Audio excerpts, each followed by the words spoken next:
Hola a todos los amantes de las letras, bienvenidos una vez más a Audiobooks Podcast. Hoy nos vamos a sumergir en las profundidades del corazón delator. Uno de los relatos más icónicos de Edgar Allan Poe, ¿no? Sin duda. ¿Listos para adentrarnos en este mundo de obsesión, culpa y horror psicológico? Narrado por el mismísimo asesino. Exactamente. Prepárense. Porque Poe, con su maestría, nos lleva de la mano a esa mente perturbada del narrador. Sí. Desde las primeras líneas ya nos hace dudar de su cordura. Es que describe con lujo de detalles un espantoso crimen. Espantoso. Y nos dice, estoy cuerdo, pero cada palabra nos grita lo contrario. Claro, es esa ironía, ¿verdad? Esa inquietud se intensifica por el contraste que hay. Totalmente. Por un lado, esa meticulosa planificación, ¿no? Casi como una obra de arte macabra. Ajá. Pero por otro lado, el comportamiento cada vez más irracional del narrador. Más obsesivo. Obsesivo es esa fijación con el ojo de buitre del anciano. Escalofriante. Hablando del ojo, es como si Poe hubiera plantado una semilla de misterio en el corazón del relato. ¿Qué representa ese ojo para ti? Hay tantas interpretaciones. Muchísimas. El ojo es un símbolo muy poderoso, ¿no crees?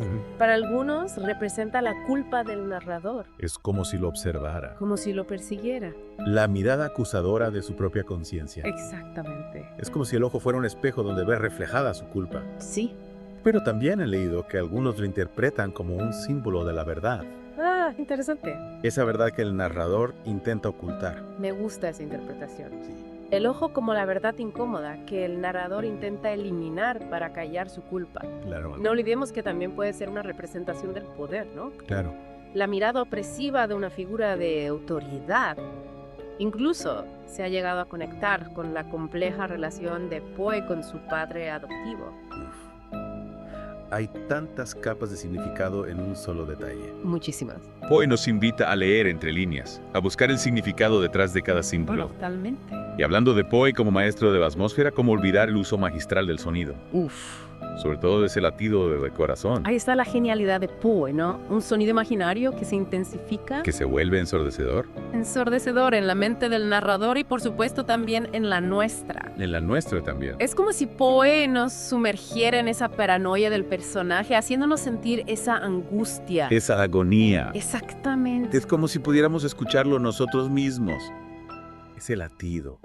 Un recordatorio constante de la culpa que lo carcome. Totalmente. Y aquí Poe juega con nuestros sentidos, ¿no? No solo es lo que vemos a través de los ojos del narrador, Claro. sino también lo que oímos.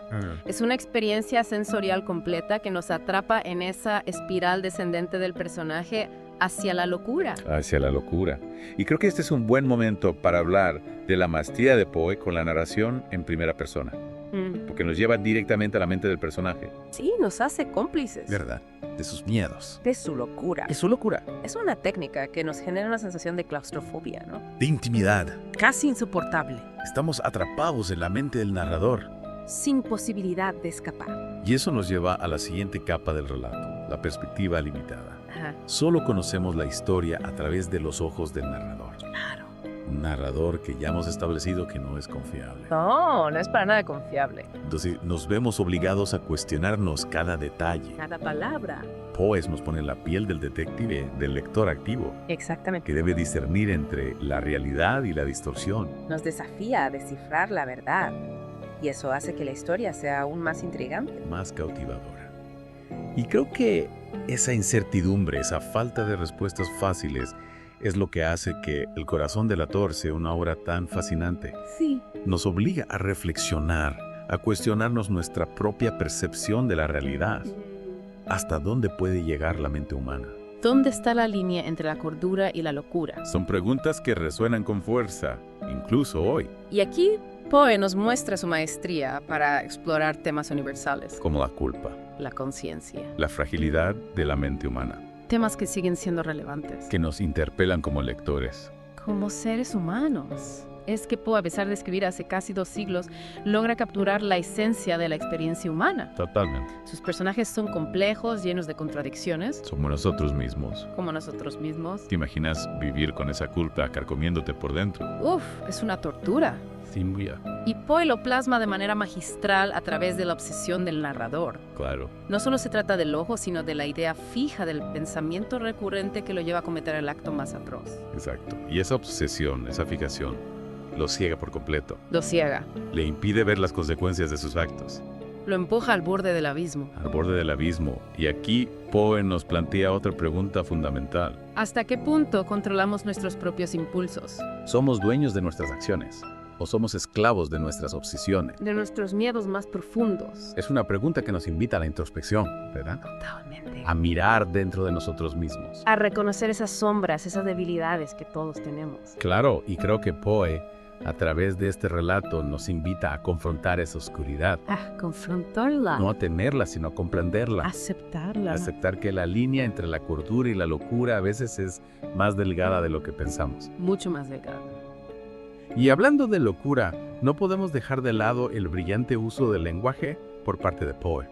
La forma en que describe la creciente paranoia del narrador, esa sensación de estar al borde del colapso. Es angustiante. Es como si nos transmitiera esa angustia directamente a nosotros. Es cierto, Poe utiliza recursos literarios como la repetición de frases, la aliteración, para crear una atmósfera asfixiante casi palpable.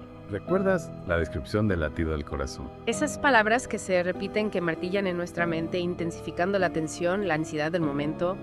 Es una experiencia sensorial que nos atrapa por completo. Y hablando del clímax del relato, esa confesión final, ¿qué te parece?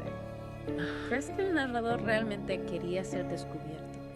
Fue la culpa La presión. lo que lo llevó a confesar. Esa es una gran pregunta. Y creo que ahí radica la genialidad de Poe.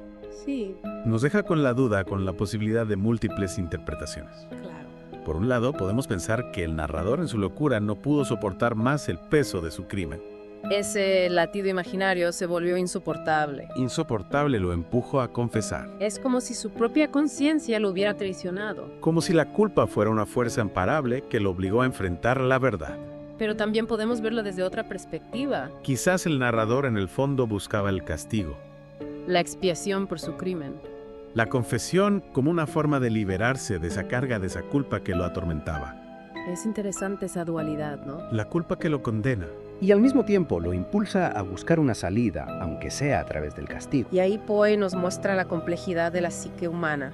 Es complejo. No hay respuestas fáciles, no hay juicios morales. Nos presenta un personaje atormentado Compleja. y nos deja a nosotros los lectores la tarea de interpretarlo. Y juzgarlo. Es como si Poe nos dijera, aquí está la historia, ahora ustedes deciden qué pensar, qué sentir. Exactamente. Quiero que esa libertad de interpretación, esa ambigüedad moral, es lo que hace que El corazón del Hathor sea una obra maestra del género. Totalmente de acuerdo, Poe no nos da respuestas fáciles. Nos desafía a explorar la oscuridad de la mente humana, a confrontar nuestras propias sombras. Y eso es lo que hace que su obra sea tan poderosa, tan inquietante, tan fascinante. Ahora bien, hemos hablado mucho de la psicología del narrador, de los recursos literarios, pero ¿qué te parece si nos detenemos un momento a pensar en el contexto histórico de la obra? Interesante. ¿Cómo crees que la época en la que Poe vivió influyó en su escritura? Es una excelente pregunta. Recordemos que Poe vivió en el siglo XIX, una época de grandes cambios sociales, científicos y culturales. El romanticismo estaba en pleno apogeo. Y este movimiento exaltaba la emoción, la individualidad, la exploración de lo oscuro y lo misterioso.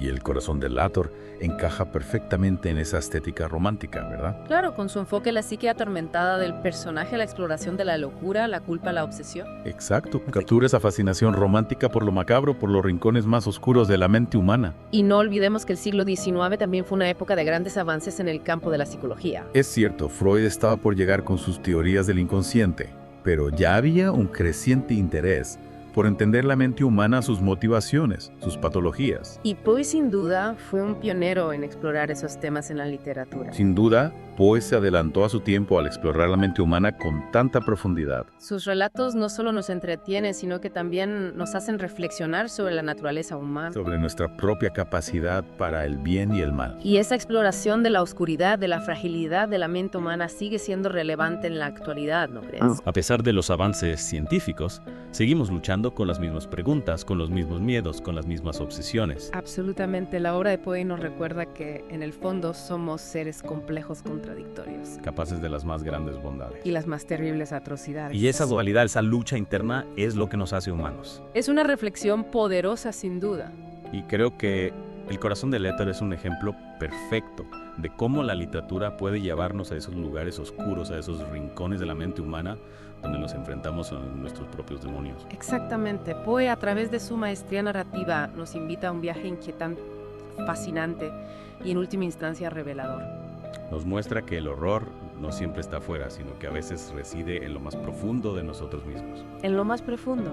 Y ahora, para terminar nuestra inmersión en el corazón del éter, me gustaría volver a una de las preguntas que planteamos al principio.